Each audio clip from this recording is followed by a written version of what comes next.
Okay, so next I will be going over the muscles of the abdominal wall. So the first muscle we have is the external oblique, and that is your muscle on each side of your body.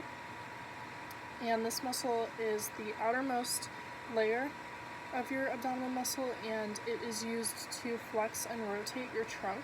So if you flex or rotate to the right, you will feel the pull on the left side of your external oblique. The next muscle is the internal oblique. This is used for the same thing, however, it is the innermost layer, so it's internal compared to the external oblique. It's right below the external oblique, and it starts right here, just right above your belly button, and it goes down to your pelvis bone, or your pelvis region. So again, this is used for rotation and flexion of the trunk. The next muscle is the rectus abdominis. This is also known as your six-pack, and it is the muscle located right here, and it's just used to flex your trunk. So if I just flex my rectus abdominis, you can feel, some can feel more than others, but you can't really feel mine.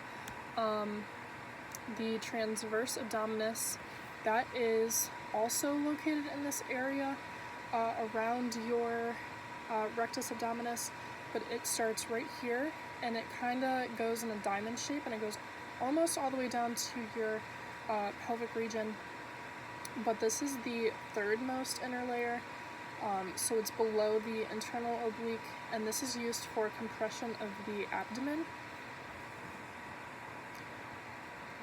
And then next I will be going over the muscles of the chest and back. So for the chest and back, we have a pectoralis major muscle, and that starts right here just below your collarbone, and it goes all the way kind of by your armpits, and it goes like this, and it stops right there.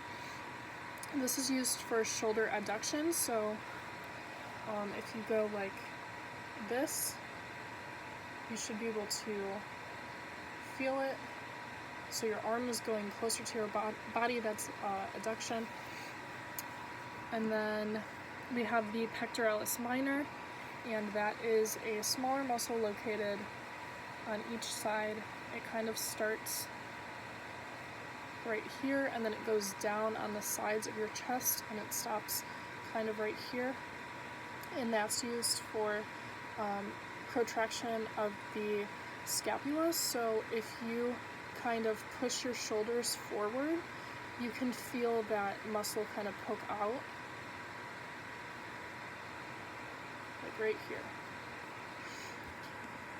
The next muscle is the serratus anterior, and those are kind of your muscles located. They're kind of like all spread out, but there's like, it starts up here right below your collarbone, and then it kind of goes on the sides, and it kind of stops right here, just where your rectus abdominis begins, which is right here.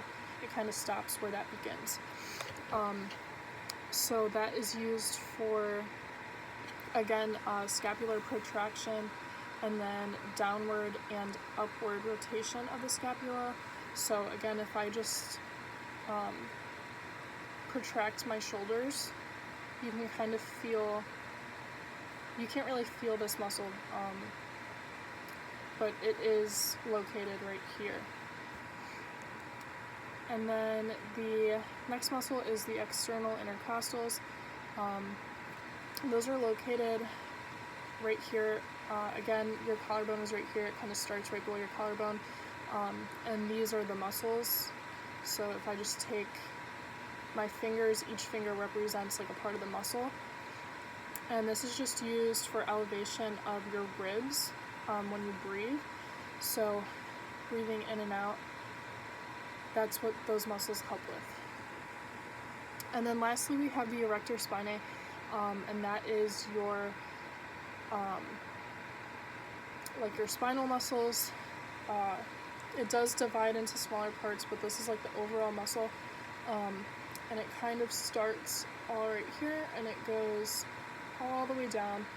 If I turn around for a posterior view, it would be the same thing, but it would just be all the way down the center of your back. And this muscle is just used to maintain posture. It's also used to bend over, pick things up, twist and turn and stuff like that.